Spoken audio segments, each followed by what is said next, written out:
All right, welcome to The Explainer. Today, we're going to tackle the incredible story of Finland, a nation that's basically a masterclass in turning massive challenges into some pretty amazing strengths. Okay, so to really get Finland, you gotta start with a map. Its entire history has been defined by its location, literally stuck between two huge powers, Sweden to the west and Russia to the east. And that spot wasn't exactly a friendly crossroads, you know? It was more like a constant tug of war. And that has shaped, well, pretty much everything about what it means to be Finnish. And that's, right there, is the big question we're diving into. I mean, think about it. If you're constantly squeezed between these huge empires, how on earth do you carve out your own identity? How do you become you? The answer to that, well, that's where you find the secret sauce to the Finnish spirit of resilience and creativity. So, for something like 600 years, Finland was basically a part of Sweden. Then, bam, 1809, it gets passed over to the Russian Empire, but as this autonomous Grand Duchy. So, yeah, they had their own laws and institutions, but they weren't really independent. The challenge was huge. How do you actually become Finland when you're being ruled by somebody else? Well, their response wasn't what you might expect. Instead of grabbing pitchforks, they started a cultural revolution. Thinkers like Johann Wilhelm Snellman came along with this powerful idea. What makes a nation isn't just lines on a map. It's the culture, the shared spirit. And at the very heart of that, language. The mission was to take the Finnish language, which was seen as what farmers spoke, and elevate it into the language of a nation. And this whole idea got a name, Phenomania. And this wasn't just some dusty academic theory, you know? It was a full-on project to build the nation from the inside out.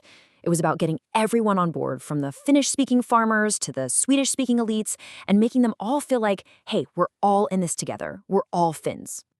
And believe me, this cultural project got real, tangible results.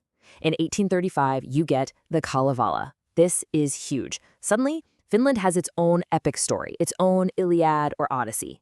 Then they get their own money, the mark, a massive step towards economic identity.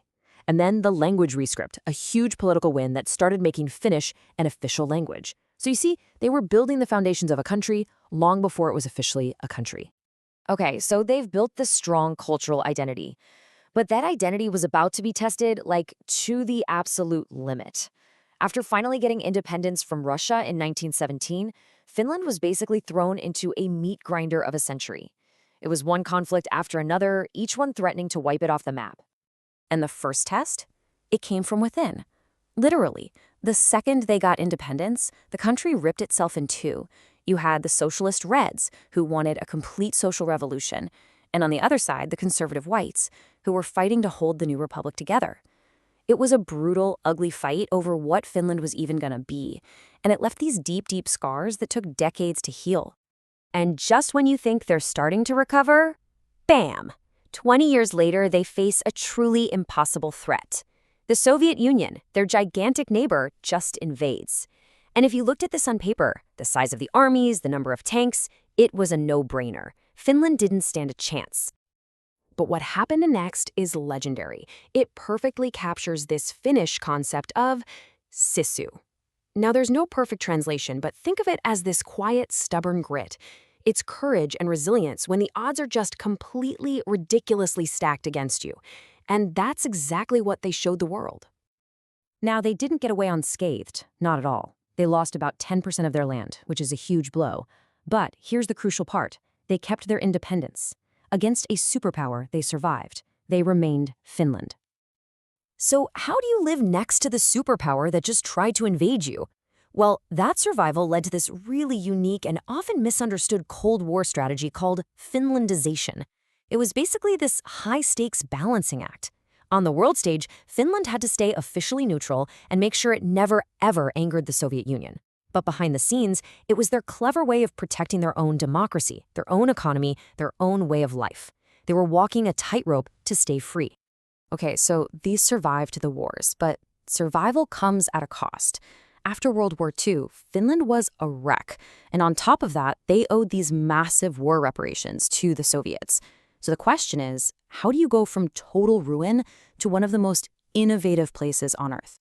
The answer was a super focused national game plan. You can boil it down to what I like to call the 3 E's. First, education.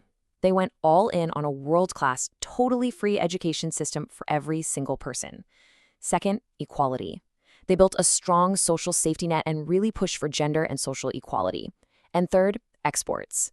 They knew their future wasn't just in chopping down trees, it was in brainpower. So they pivoted hard into high-tech. And did that investment pay off? Oh, you bet it did. Just look at this statistic. At the time of this study, 36% of Finnish women between 25 and 64 had a higher education degree. That was the highest in the entire European Union. That's not just a number on a chart. That's proof that their national project, focusing on both education and equality, was working like gangbusters. So you take this incredibly educated workforce, you point them at the global market, and what do you get? A boom of innovation. This is the country that gave us the Linux operating system, the heart rate monitor, even things you might use every day, like the xylitol in your gum. They were key players in developing mobile text messaging. Oh, and the ice skate. They're responsible for so much cool stuff.